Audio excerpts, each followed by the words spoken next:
ओम शांति। आज हम 4 अगस्त 2023 की मुरली सुनेंगे। आज की बाबा की मुरली बहुत ही अच्छी है। इस मुरली में बाबा ने 10-11 बार सतयुग का जिक्र किया है। इस पुरानी दुनिया से मन न लगाने के लिए बार बार बोला है। बाबा ने कहा है कि ये दुनिया खत्म होने वाली है और नई दुनिया आने वाली है। बाबा ने आज मीठे बच्चे की जगह कहा है मीठे लाडले बच्चे कहा है। सोचो, भगवान जिसे इतना प्यार करता है उतना प्यार और कौन देगा। भगवान ब्रह्मा का तन लेकर के हम बच्चों के लिए आए हैं।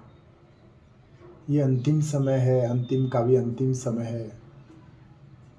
विनाश की घड़ियां बस बहुत जल्दी नज़दीक आ रही हैं और भगवान कह रहा है मेरे लाडले बच्चों, अब बस मुझे याद करो। तो आज की मीठी मीठी प्यारी प्यारी मुरली सुनते हैं। बाबा कहते मीठे लाडले बच्चे, क्या कहते हैं? मेरे मीठे लाडले बच्चे। तो हम क्या कहेंगे? हमारे मीठे प्यारे प्यारे बाबा, बाप आए हैं तुम्हारे लिए स्वर्ग की नई दुनिया स्थापन करने।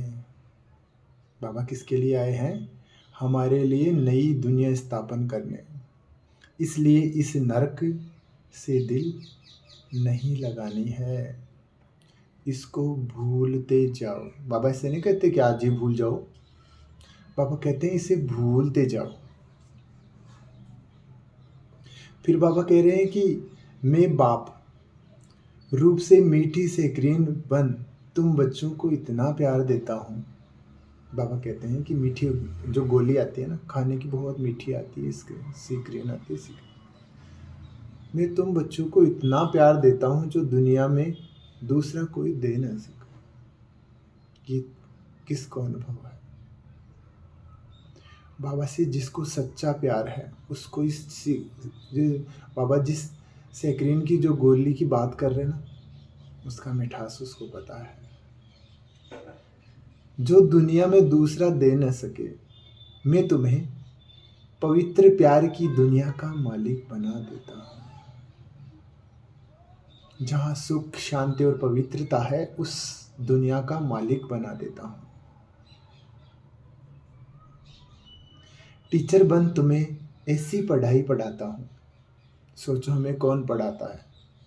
बहुत बड़ी बात है। अगर ये चीज़ अंदर बैठ जाए ना कि हमें पढ़ाने वाला कौन है? स्वयं भगवान, कोई इंसान नहीं। पढ़ाने वाला स्वयं भगवान है।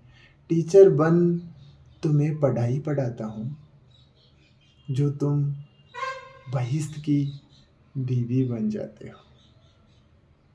बहिश्त अर्थात सतयुग के अंदर महारानी बन जाते हो, महाराजा बन जाते हो। ये पढ़ाई है मनुष्य से देवता बनने की। कौन सी पढ़ाई है? मनुष्य से देवता बनने की। ये कोई छोटी पढ़ाई नहीं। ये हमें बार बार एहसास होना चाहिए कि हमें पढ़ा कौन रहा है, हमें समझा कौन रहा है और क्या बना रहा है। यही बात आज बार बार इस मुरली में बाबा ने कही है। ये ज्ञान रत्न तुम्हें विश्व का मालिक बना देते हैं। वो कैसे बनते हैं? पहले स्वयं का मालिक, स्वयं का स्वयं के ऊपर कंट्रोलिंग पावर हो, खुद के ऊपर अपन राज करना सीखें, तभी विश्व का मालिक बन सकते हैं। गीत है, कौन है माता कौन है पिता। फिर बाबा आगे समझाते हैं कि मैं आत्मा निराकार परमात्मा की संतान हूँ। शरीर का फादर वह है जिसने जन्म दिया। बाबा कहते हैं कि मैं इस निराकार तुम सब आत्माओं का पिता हूँ और शरीर को देने वाला, जो जन्म देने वाला है, वो है मैं निराकारी हूँ और वो है साकारी। तो बाबा कहते हैं पहले पहले तुम्हें ये बात पक्की करनी हो कि मैं आत्मा हूँ और मेरा बाप परमात्मा है। सबसे पहला पाठ ये है कि मैं तो आत्मा हूँ और मेरा बाप कौन है? परमात्मा मेरा पिता है। आत्मा के संबंधी सब भाई बहन भाई भाई हैं। इस शरीर के बाप को कहा जाता है लौकिक, और अपने पिता है पारलौकिक पिता, वो है पारलौकिक। सभी एक ही हैं, पुकारते भी हैं ना, ओ गॉड फादर, ओ पतित पावन, ओ रहम दिल। ये आत्माओं ने पुकारा है बाप को। बाबा को हमने पुकारा, हे पतित पावन, हे गॉड फादर, पतित पावन आओ। ये हम आत्माओं ने बाबा को पुकारा है। फिर आगे बाबा ने कहा है कि फिर सतयुग में आत्मा को शरीर के साथ सुख है।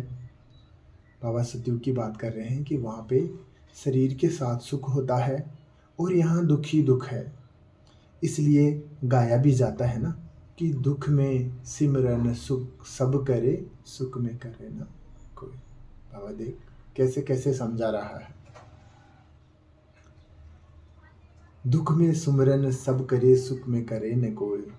याद करते हैं पतित पावन को। पतित पावन का बाप ऊपर परम धाम में रहता है। बाबा कहाँ रहता है? परम धाम में रहता है। वो हम सब का पिता है।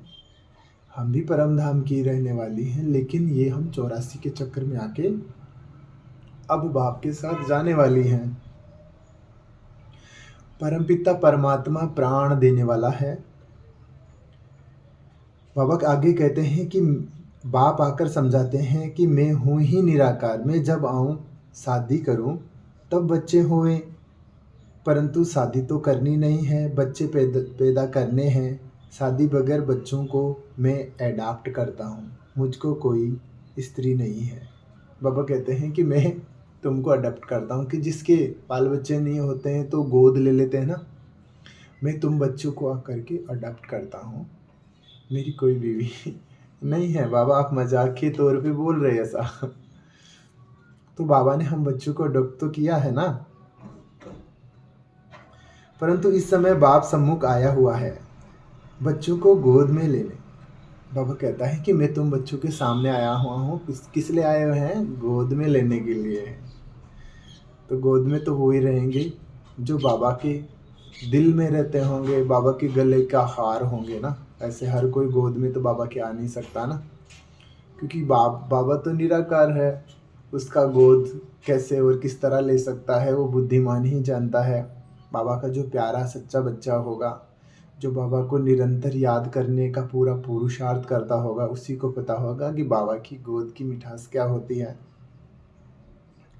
बाप है स्वर्ग का रचयिता, स्वर्ग का मालिक बनाने के लिए राजयोग सिखला रहे हैं। मैं निराकार गॉड फादर, निराकार सृष्टि का रचयिता हूँ। बाबा कहता है कि मैं निराकार गॉड फादर तुम बच्चों का हूँ, वो सृष्टि का रचयिता हूँ। दुनिया स्वर्ग को कहा जाता है, नई दुनिया है जो वो स्वर्ग को कहा जाता है, वह है नई दुनिया, गोल्डन एज, पावन दुनिया है, और ये है पति दुनिया। फिर बाबा कहते हैं लाडले बच्चे मैं तुम्हारे लिए स्वर्ग स्थापन कर रहा हूँ। भगवान फिर हमें कह रहा है, क्या कह रहा है? लाडले बच्चे मैं तुम्हारे लिए स्वर्ग स्थापन कर रहा हूँ, तुम फिर नरक से दिल क्यों लगाते हो? भगवान बार बार हर सुबह कहता है मेरे लाडले बच्चों मैं तुम्हारे लिए स्वर्ग लाया हूँ। लेकिन बच्चे तो बाबा के ऐसे हैं ना, तो समझते नहीं है। हाँ बाबा लाए हो तो दे दो, लेकिन उसके लिए पुरुषार्थ तो करना पड़ेगा ना। तो बाबा कहते हैं फिर नरक से दिल क्यों लगाते हो? अब नरक को भूल जाओ, मुझ बाप को और स्वर्ग को याद करो, पुरानी दुनिया को भूलते जाओ। बाबा कह रहे हैं अब केवल स्वर्ग को याद करो और मुझे याद करो, पुरानी दुनिया को भूलते जाओ।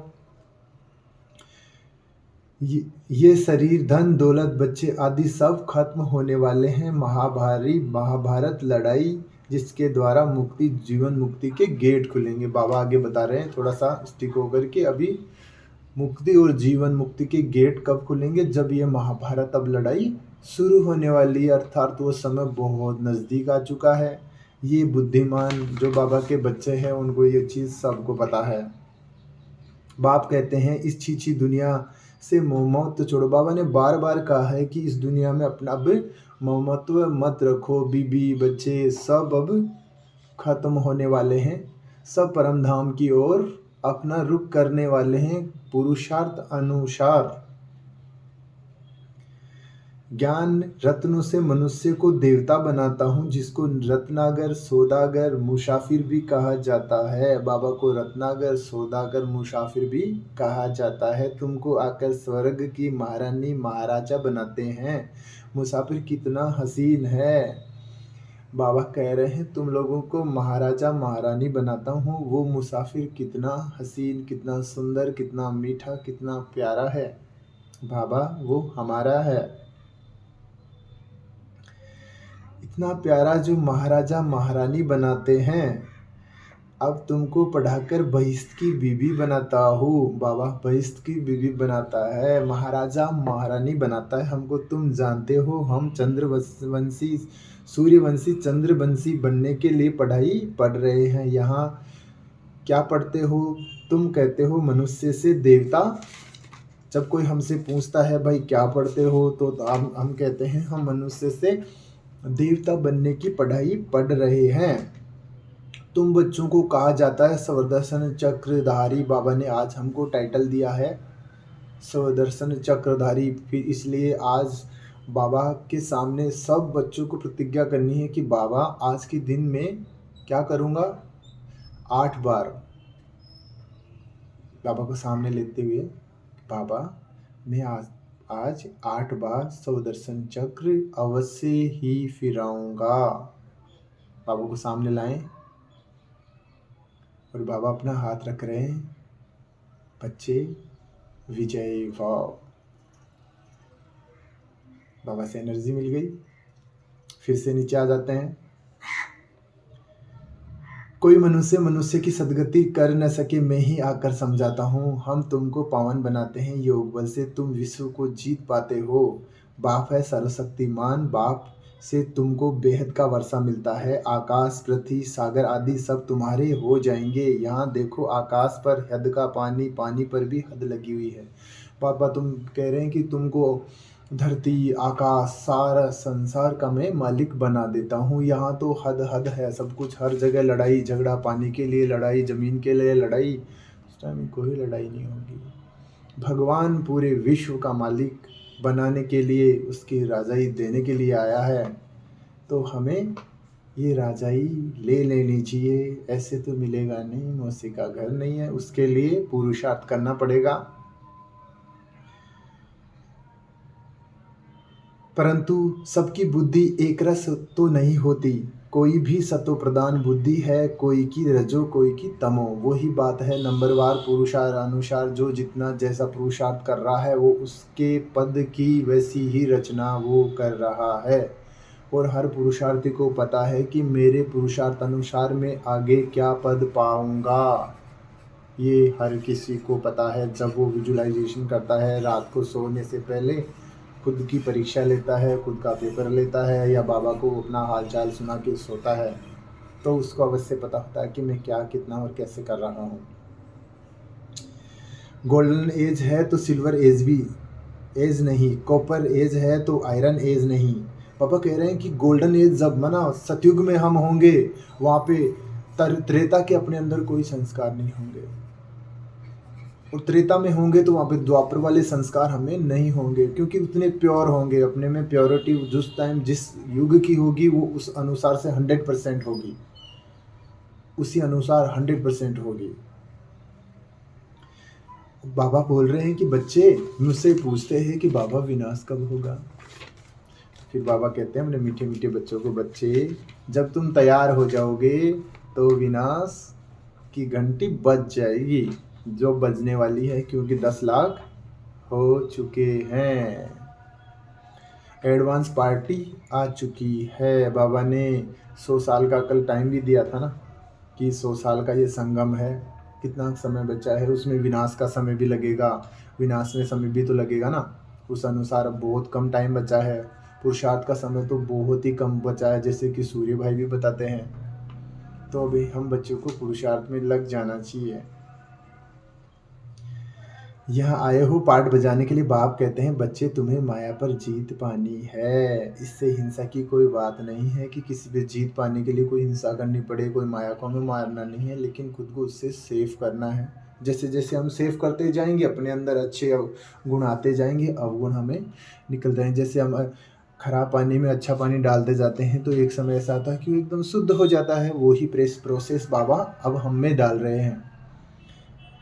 फिर बाबा कहते हैं मीठे मीठे सिकी लद्दे बच्चों प्रति माता पिता बाप दादा का याद प्यार और गुड मॉर्निंग। रूहानी बाप की रूहानी प्यारे प्यारे बच्चों को नमस्ते। हम रूहानी बच्चों के मीठे बाप दादा को याद प्यार गुड मॉर्निंग नमस्ते। शुक्रिया बाबा, शुक्रिया बाबा, शुक्रिया बाबा। धारणा के लिए मुख्य सार है बुद्धि से बेहद का संन्यास करना है। पुरानी देह सही जो कुछ इन आँखों से दिखाई देता है उनसे ममत्व निकाल देना है। स्वर्ग को याद करना है।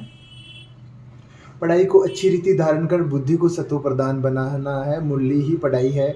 मुरली पर बहुत बहुत ध्यान देना है। आज का वरदान है भाग्य की नई नई स्मृतियों द्वारा पुरुषार्थ में रमणीकता का अनुभव करने वाले मन दुरुस्त भाव है। जीवन में लास्ट जन्म होने के कारण ये शरीर का अपना लास्ट जन्म है। शरीर में चाहे कितने भी कमजोर या बीमारी हो, लेकिन मन हमेशा दुरुस्त होना चाहिए। उमंग उत्साह में उड़ते रहना चाहिए। पावरफुल मन की निशानी है सेकंड में जहाँ चाहे वहाँ पहुँच जाए। यह है मन दुरुस्त की निशानी। आज का स्लोगन है आगे पीछे सोच समझकर हर कर्म करो तो सफलता प्राप्त होती रहेगी। जो भी कुछ करें वो सोचें समझें उसके बाद करें। तो बाबा से आज प्रतिज्ञा करनी है, अपने पुरुषार्थ का चार्ट बनाना है। पुरुषार्थ कैसे कर रहे हो आप मुझे भेज सकते हो। आपको कैसा लग रहा है ये भी बता सकते हो। और नए नए बाबा के बच्चे आ रहे हैं उनको हमारी बहुत बहुत शुभकामनाएं, क्योंकि भगवान की गोद आपको मिली है। हम आप हमेशा खिलते फूलते फलते रहें। ओम शांति।